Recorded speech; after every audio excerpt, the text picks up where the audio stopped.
In today's video, I'm going to teach you how to effectively navigate and manipulate the Layers panel in Adobe Illustrator. Whether you're a beginner or someone looking to refine your skills, mastering the Layers panel is a crucial part of becoming proficient in Illustrator. Let's get started.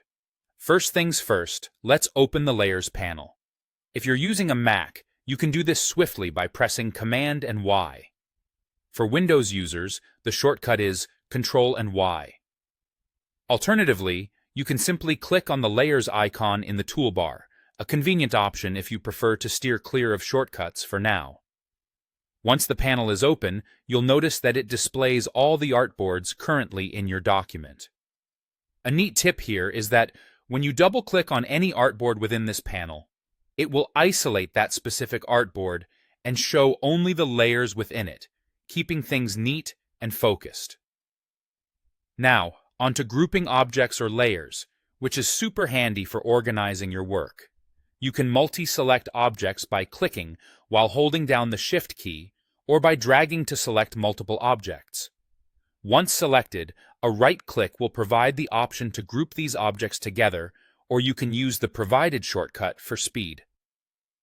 Grouping creates a nested layer node in the Layers panel, making it easier to manage complex designs. And if you ever need to break apart the group, just right-click and choose Ungroup, or use the menu options available. Renaming layers and artboards enhances clarity, especially when your project grows more complex. To rename, select your desired layer or artboard within the Layers panel. On a Mac, press Command, Option, and R. On Windows, it's Control, Alt, and R. This will activate renaming mode and you can just type in the new name. Here's a tip. Once you've renamed one layer, pressing Tab will jump to the next one, making it efficient for renaming multiple layers consecutively. Reordering and moving layers is another key function. In your Layers panel, you can simply drag any layer or group up or down to change its stacking order. This is important for altering the visibility and hierarchy of elements in your design. Alternatively, you can select your object or artboard and navigate to Object, then Arrange, to send your selection to the front or back. Let's talk about hiding, showing, locking, and unlocking layers. Hover over any layer in the Layers panel and you'll see an eye icon, which you can click to show or hide that layer. You'll also see a lock icon, which you can toggle to lock or unlock layers.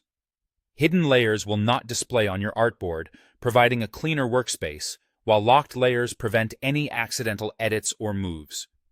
Lastly, searching and filtering layers is incredibly useful for navigating large projects.